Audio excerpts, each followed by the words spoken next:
Let me adjust that camera angle again. All right. Good morning, beloveds. My hair's just weird right now. I don't know. The boys are playing with their ball track again with the scratch pad in the middle. So if you hear it, that's the noise you're hearing in the background. You are hearing them playing with the ball in the track, which is highly entertaining. And they're having fun. So, hey, who am I to judge? They're kids. Okay. So we are doing Living the Science of Mind. And yeah, they're playing with ball track and paper and each other's tails. Gotta love kids. All right. Okay. Let me get myself together. We're doing Living the Science of Mind, so let's do the housekeeping. And all the housekeeping is me reminding you that we are Creative Life Spiritual Center. The website is creativelife.org. The constant contact email is info@creativelife.org. If you will email that, you will get one email a week, tells you what's going on for the week and the month, and the hot links are hot. It is also a blind CC, which means nobody is going to get your email. Nobody will see your email.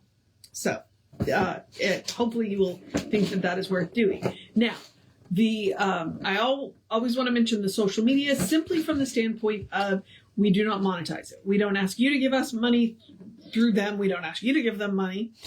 We don't want to deal with the ads any more than you do. So instead, what we ask you to do is to engage with the page. Like, subscribe, follow the pages. And if you allow notifications, it'll let you know when we upload new videos or when we go live.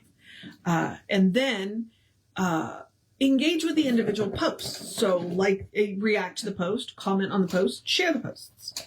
Bumps us in the algorithms. We think we have good tools to share. We hope you agree with us. All right. Now,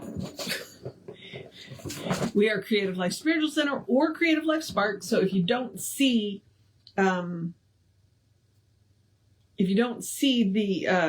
just realized the fan is not on and it's very hot in here.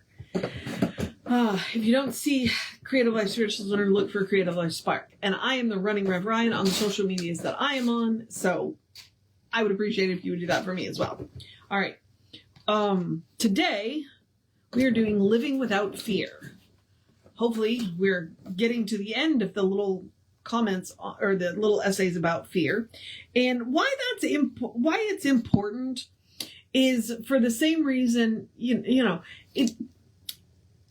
this is an FAQ, frequently asked questions. Honestly, I think that basically people read the textbook and they came to the lectures and they had questions. And so they would ask Ernest Holmes the questions.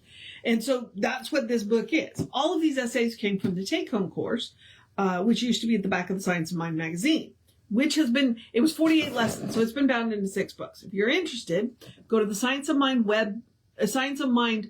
Archives website, look at the books, and use their Amazon link, because then that way some of the money goes back to the archives.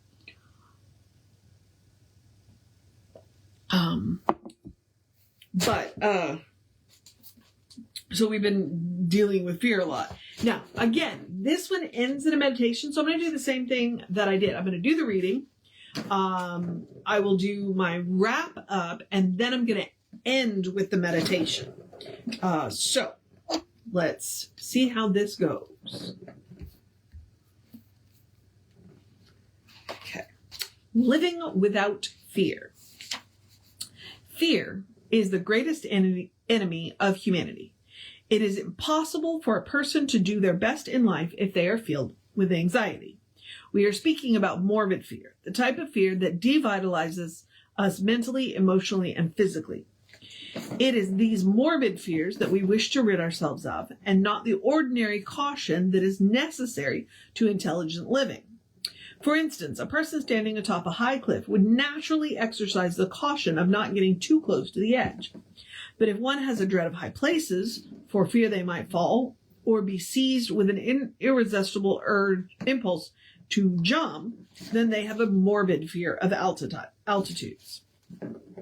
And if we could trace this fear back to its original cause, we might possibly find that sometime in a previous experience they had been threatened by someone who may have suggested that they would be thrown off a cliff.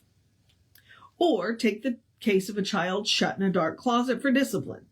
It might be later in life, after the child has become an adult, that they would have a morbid fear of being in closed spaces.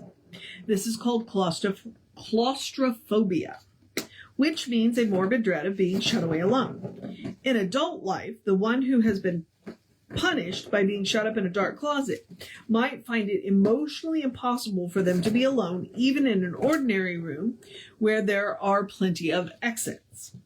They tell us that an infant has only two fears, the fear of loud noises and falling, that all other fears must be acquired.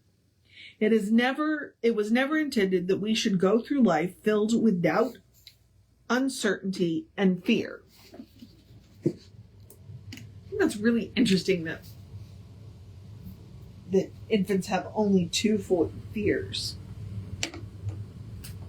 Kind of want to, and I've heard that before, so I'm curious to know if that is scientifically verifiable. Okay, perhaps this is why Jesus laid such a great stress on our need for faith, and why he told his followers that they should not be afraid of what was going to happen tomorrow, but rather they should live today in a sense of confidence and peace and joyful expectancy. When tomorrow comes, it will take care of itself. Today is the only day in which we live.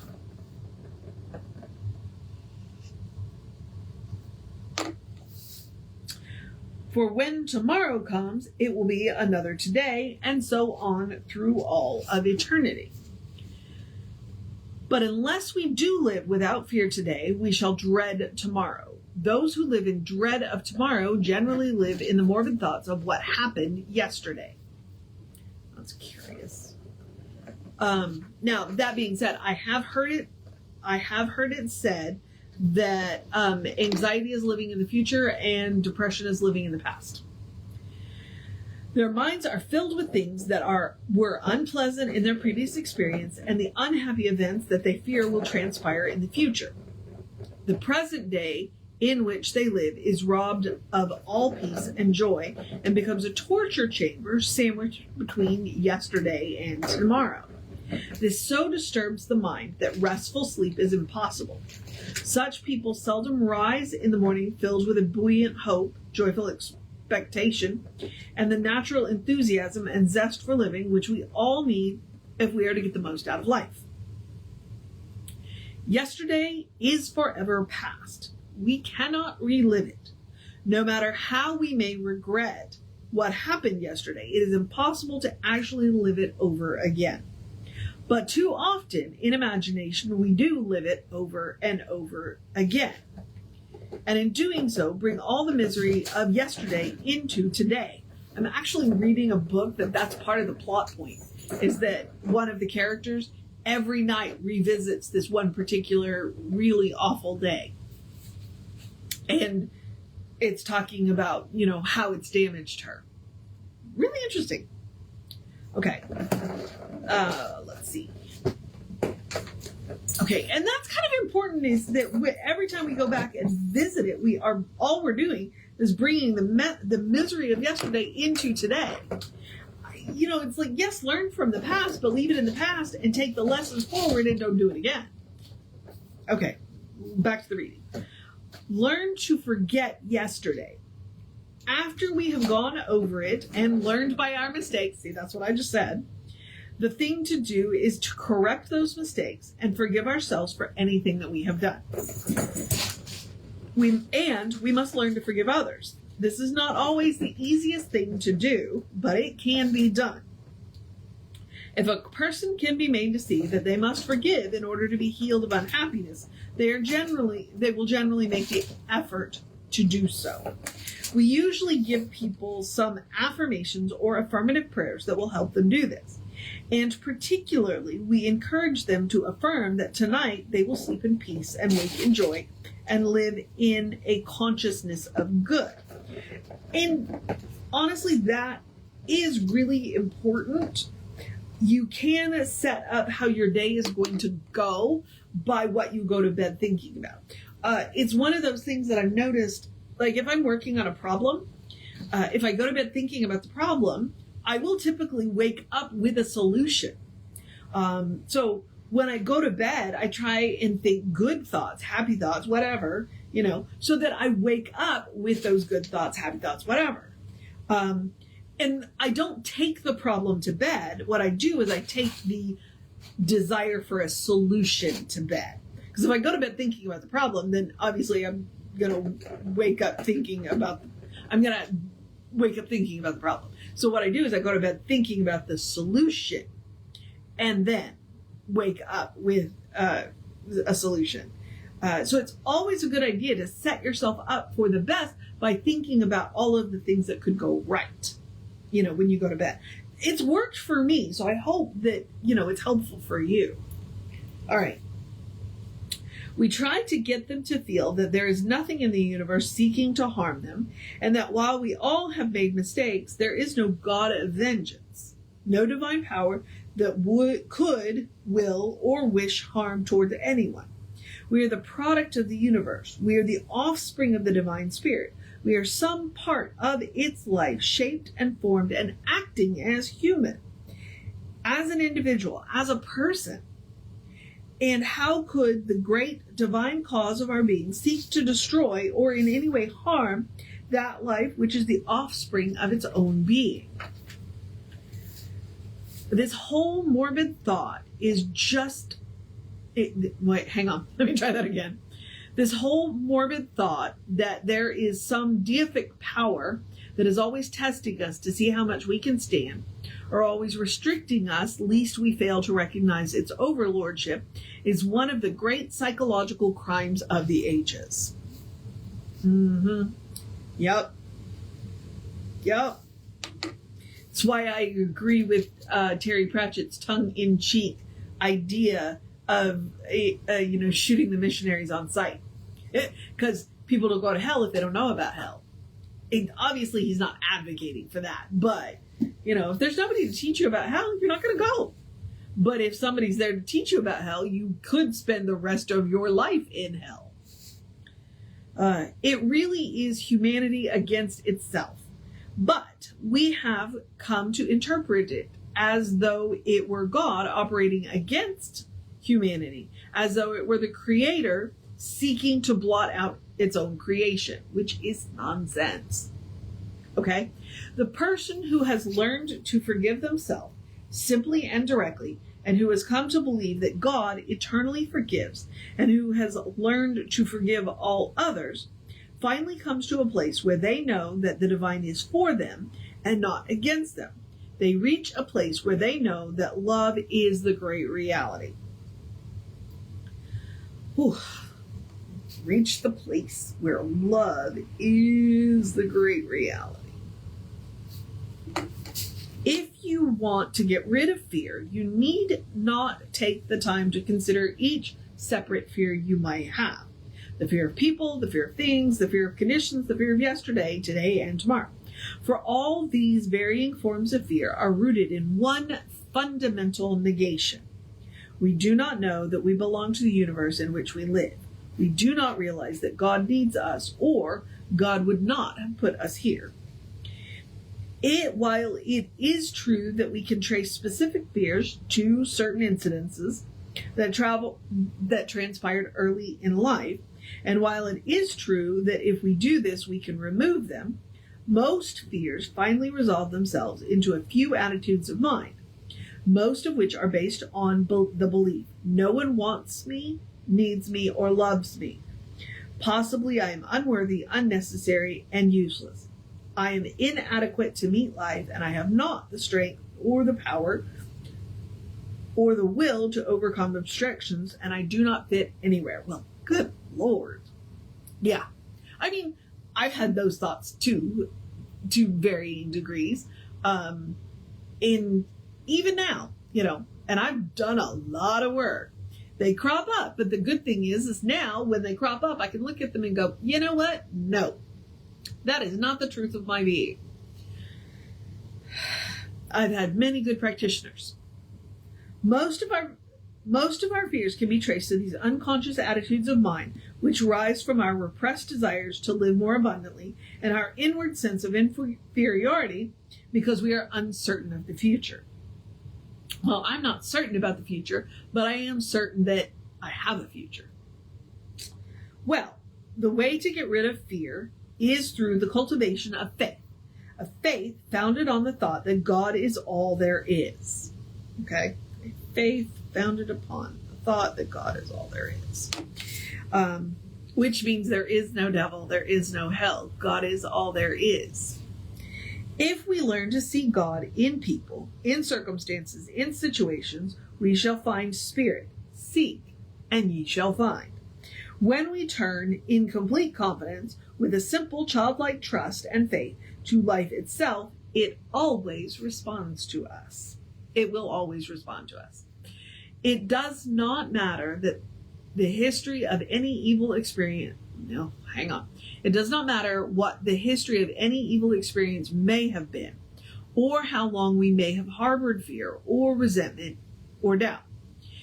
In the very moment when we turn from it, it will depart from us. I mean, that's radical healing. That is hardball metaphysics. You see, eternity is here and now. God is everywhere. The divine spirit is in every person. And the movement of the law of good is in all human events. We alone block our good, and we alone affirm it.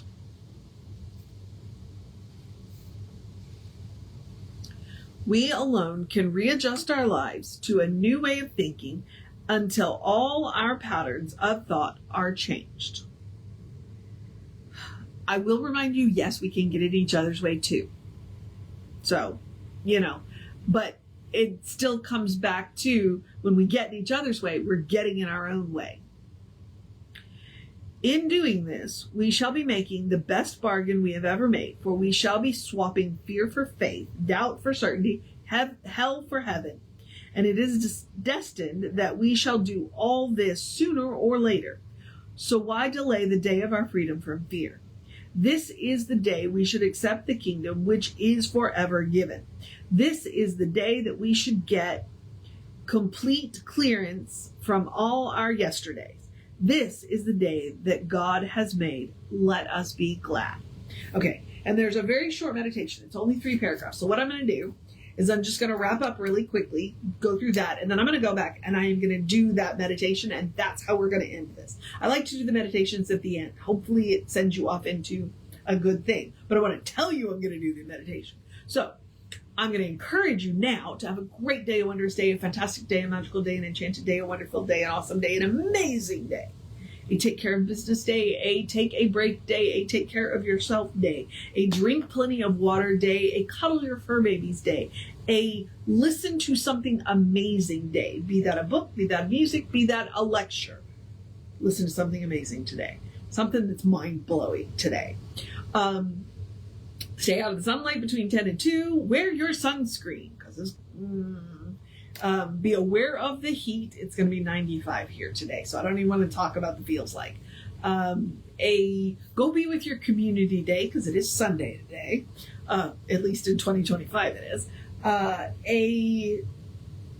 Eat something good for you day.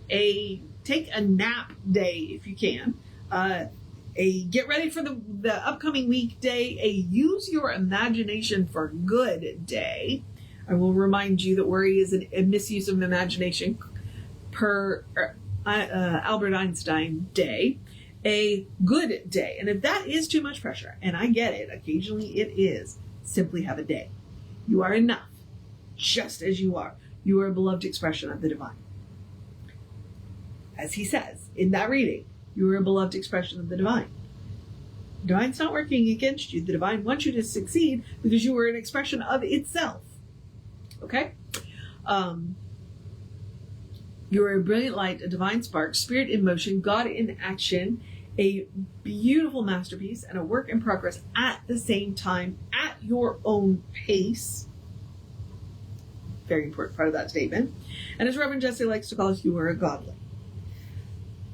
All right. So Reverend David should be on around 5 p.m. with you. I will be back with you around 9-ish tomorrow. But before that, we will have an amazing service. So feel free to scroll up one video or come in person if you're in the area. Please do. That way we can throw a hug on you. Now, I think that's everything.